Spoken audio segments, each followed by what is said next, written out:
there, and welcome to the Morning Rundown. It's your weekly guide to what's happening, what's trending, and what we're following here on News 10 in the morning. I'm Sarah Douglas. I'm a producer here. I work alongside Juliana, so we're going to be covering stories that we've covered on our morning shows, and we're going to dive a little deeper. So grab your coffee and let's get into it. Awesome. So we'll start by talking about the recently announced expansion of the Albany Medical Center emergency room. Currently, you know this, if you've been to the emergency room at Albany Med, you can often experience long wait times. And this expansion is going to be $25 million worth of that expansion of the emergency department. It's going to include 20 new patient rooms, a redesigned entrance, airflow system. They're expected to be finished with that by next summer. So, of course, when you visit the emergency room, you know, there's clearly something urgent going on. So a high wait time, not always what you're looking for. Obviously, Albany Med responding to the needs of the community here. So hopefully this will cut down on those wait times and make it a little easier for people to get seen. It's really interesting. I know that they showed a project rendering. We have it right here where they walk through and show the changes that they're planning to make. Mm-hmm. It's really fascinating because they're building these new patient rooms, and honestly, they look fantastic. Yeah. So, I mean, in worst case scenario, you're going through something super traumatic, and then you've got like a nice private space for you and your family, or for the people who are going to be taking care of you. It seems really nice. So yeah, unfortunately, we all end up there at some point in our lives, whether it's for ourselves or for a family member or a friend. So this will definitely benefit a lot of people. And definitely, I mean, you know, for Albany with the expansion and, you know, everybody, it's definitely something that seems like it's going to help a lot of people. Let's now move on to talking about the bell-to-bell cell phone ban here in New York State. Governor Kathy Hochul has been talking about, you know, the push for schools to limit the student cell phone use throughout the school day. And we also know that there have been studies, and they've been going on for a long time, but a recent study, you know, linking early smartphone use to mental health concerns. They studied 100,000 people between 1997 and 2012, so kind of that Gen Z range.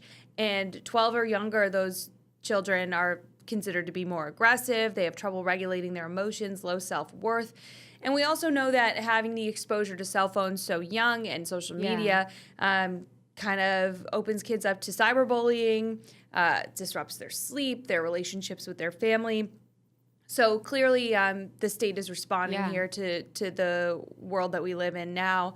And we know that school districts are coming out with their plans. They have to present them to the state and get that approval. Many of them turning to what are called Yonder pouches, which are sort of these like magnetic pouches that you put the phone in, and then a magnet locks it in there. So the student can keep their phone on their person throughout the day, but they can't unlock the pouch and use the phone. You know, this kind of is like a middle ground between parents wanting the children to have their phones for security reasons, but also limiting their ability to scroll during class or use social media. I was sort of on the cusp when I was in high school of the cell phones in the classroom being an issue. You know, social media was just kind of exploding. At the time that I was in school, we were supposed to keep our phones in our lockers. Most people did that, but I will say that it was disruptive those times where we did have our phones out. So, you know, I'm grateful for the time that I had socializing with my friends without phones being the focus of everything. And, you know, it's hard. It's hard being a teenager in these times. It's crazy because whenever I was in high school, my freshman year, we weren't allowed to use our phones at all during school time. Like, it was a complete no-go, not at lunch, never. And then for my sophomore through senior year, we were allowed to use them in the halls and at lunch, but not in the classroom. Yeah. And I remember them definitely, like, I mean, lunchtime, everyone was just sitting on their phones. And that's the time whenever we were supposed to be socializing and interacting, and we just weren't. Yeah, I look back and I am grateful that most of my friends, we weren't interested in having our phones around at the time. We kind of enjoyed each other's company. And with social media, you know, you never know when somebody's recording you or posting about you. I can imagine that adds a lot of anxiety and stress to the school day when you're really supposed to be focused on learning. Yeah. But as well, you're supposed to be focused on the socializing aspect of things. So. And these are interesting, the Yonder pouches. I mean, I've definitely seen them, but I've never used one or seen how they apply in real life. But I know Anthony was checking it out, and he showed us sort of how you unlock them with that, just like that, with the magnet. I mean, it's really interesting. It reminds me of the security tags at clothing stores. They have to use it looks like a magnet behind the counter there that they use to remove the security tag. I wonder if it's a similar mechanism. Have you ever had one of the magnets still on your clothes or shoes? Yes. Did you just go back to the store? Yes. There was one time I bought it on vacation and I couldn't go back to the store. And so I went around from store to store just asking if they knew how to get it off. You probably looked very suspicious. I did. And I told them, I was like, here's my receipt and proof of purchase. Sarah. It's the magnets. That's very cool, though. You can't get it off any other way, and it's an industrial magnet, so effective. Hopefully the kids don't find a way around that.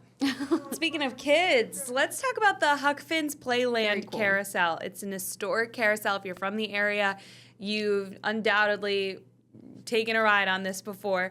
It reopened last week, 1952. It was one of the original attractions when it was still Hoffman's Playland in Colony. When I was growing up, we called it Hoffman's Playland. Of course, now they've rebranded. But it's so much fun there. It's like a mini carnival all the time. You don't have to wait for the fair to come to your county. You can kind of just experience that atmosphere whenever you want. I've never been. I didn't even know that this was a thing. I mean, I'm not from the area, so it makes sense. But I think it is geared towards children. However, they've recently been doing these Huck Finn's, I want to say it's called the Park After Dark events, where it's geared toward young adults to kind of take over the park and have more grown-up activities going on there. It's just so nostalgic. They kind of have kept, even with the rebranding from Hoffman's to Huck Finn's, they've kept that sort of classic look to it, and I just think it's so much fun. It really is very cool. And honestly, there's something about a carousel that I just love. I've been wanting to ride a carousel. You know which carousel you should go to is the one at the New York State Museum at the Empire State Plaza. There's a carousel in there? Yes, you should go. I went through the museum very briefly. I mean, it was like I did a quick breeze through, and I saw all the different exhibits. And, oh my gosh, the rocks and geodes in there is really cool. Stunning, right? Really cool. We're really lucky to have the New York State Museum in Albany because I just remember growing up going on field trips there with school. Oh, yeah. Which was always a lot of fun, but, I feel like you take those things for granted at the time. Yeah. Schools from all over the state travel here to go to that museum, and we have it right here in our hometown. So it's always a good activity. Maybe you could do a double feature, Huck Finn's and then the museum. Honestly. That'd be a nice day on a hot summer sweltering day like we've been having lately. So yes, just get inside and enjoy. Mm-hmm. Well, we have much more coming up. We're going to take a quick break, but we'll see you in a little bit with some more top stories.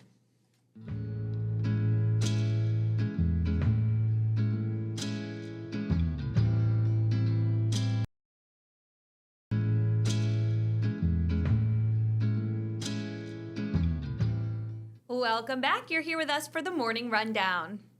Awesome. So let's jump right back into it.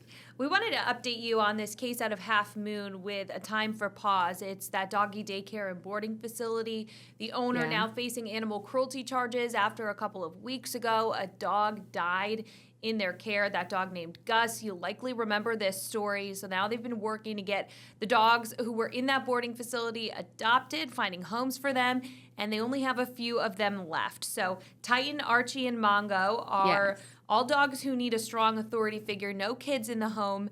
Again, the boarding facility was forced to close because of the animal cruelty charges and because of the dog who passed in their care. A lot of the volunteers, though, have stepped in to try to help get these remaining dogs adopted. So a lot of good came from this, but obviously a tragic beginning to this whole story. Sarah, we cover a lot of animal cruelty stories here at News 10. they strike a chord with the public. Yeah, they definitely do. And no one wants to see an animal injured or hurt, and especially, whenever it's a boarding facility and you're dropping your pet off and hoping that they'll be okay. And these three, wanting them to find happy homes and loving homes and to be with people who will take care of them. I mean, that's all anybody wants. So happy to see that the volunteers are, working. And I'm sure it's only a matter of time before they find their homes. So we'll keep everyone posted on that one. All right, moving along to some consumer news. Local shoppers, get ready because Bass Pro Shop opened on Wednesday, located on Center Road in Clifton Park, which is a major shopping hub, of course.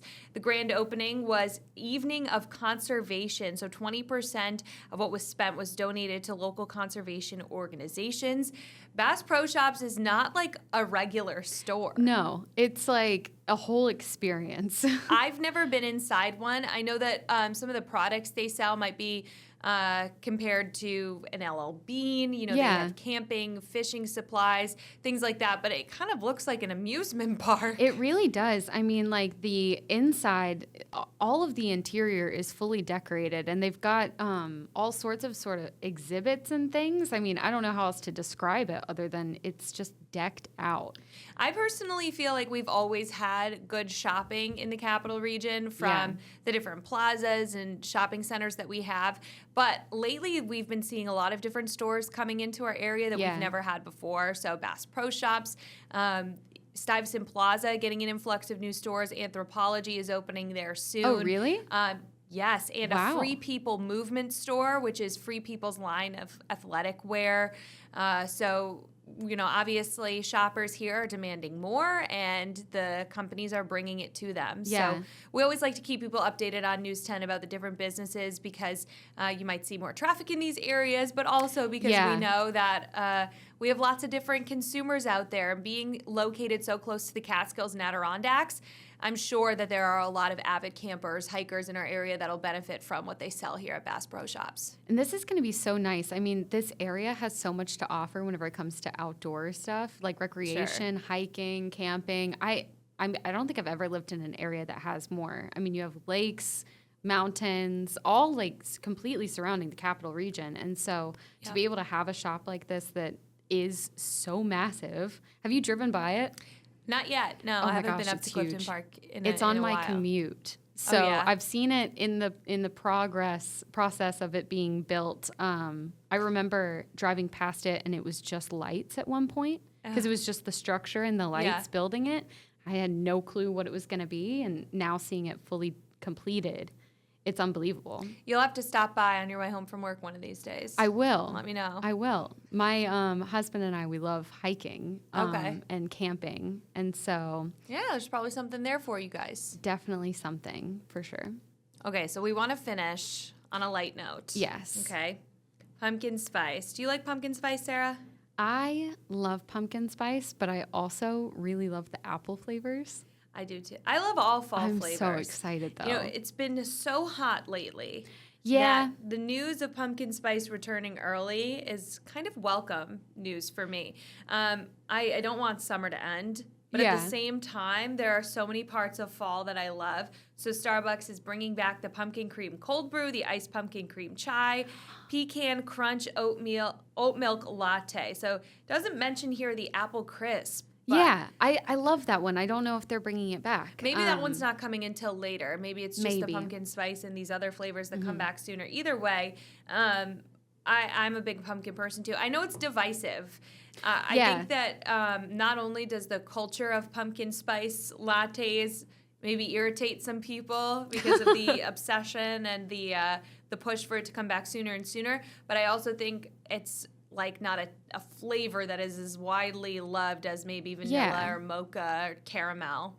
I love getting, just honestly, my latte is almost always white chocolate something, like a base, and then add any kind of seasonal flavor. So like a white chocolate raspberry in the summer, and then white chocolate pumpkin in the fall. It's so good. That sounds really good. I don't think I've ever had a white chocolate. I love just latte. Like a single pump and then add in your seasonal flavor. And honestly, I don't know how to explain it, but I love being like living within the season that I'm currently in. Agreed. So I'm as excited as I am for this. I do feel like it's too soon. Yeah, I don't think I'm necessarily craving it. When did you say it's coming back? August 26th. That's early. That's not even September. I know, and so much of September is still summertime. But, Yeah. you know, you walk into the stores these days and there's Halloween decorations already. And, That's crazy. Yeah, I mean, Starbucks is just hopping on the train with the rest of corporate. But, you know, it's kind of like America. some people celebrate Christmas in July. You know, like some people are just eager to get into winter and fall. And for those people, enjoy your celebrations. I will be enjoying my summer. Yeah, I'm going to stick with my my sugar-free vanilla for right now. And then eventually I'll be ready to indulge. Juliana and I are big coffee people. We make coffee runs a lot. We exchange the same $6 back and forth on Venmo for our It's coffee. become a running joke. Well, because it's like, why are we even Venmoing each other anymore? But It goes back and forth. it's all a wash. Yeah. Yeah. That $6 has been back and forth. But it quite just a few feels times. like it feels like tradition now. It is. I feel like we can't have a week pass without our $6 being shared. I think a amongst lot of people out ourselves. there can relate to that when you use Venmo or any of those apps that a lot of times it's the same people that you're Yeah. sending money to back and forth, whether it's your friends you go out to dinner with or your parents or whatever it is. I would love to maybe at the end of the year see if there's actually an imbalance or whether you and I have True. actually We just probably sent the balance same out $6 even. back and forth. All for coffee. All for coffee, when you- morning news things. And speaking Exactly. of the morning news, we happen to be recording this during our morning newscast. We are. So I have to get back to the studio, but so excited to be Yes. sharing the morning rundown with you, Sarah. And your producing is stellar. We're excited to be bringing this extra content to you all. Bear with us. This is our first Yes. iteration of this show. We're working out some kinks. We're getting some ideas flowing. Yeah. So always feel free to reach out. gbruno@news10.com is my email address. I would love to hear some ideas and feedback. Absolutely. Well, that's all Awesome. for this week's Morning Rundown. We'll Yeah. be back next Friday with more highlights of what's the local happenings, more news. Yeah. Right, Sarah? We will. We'll see you next week.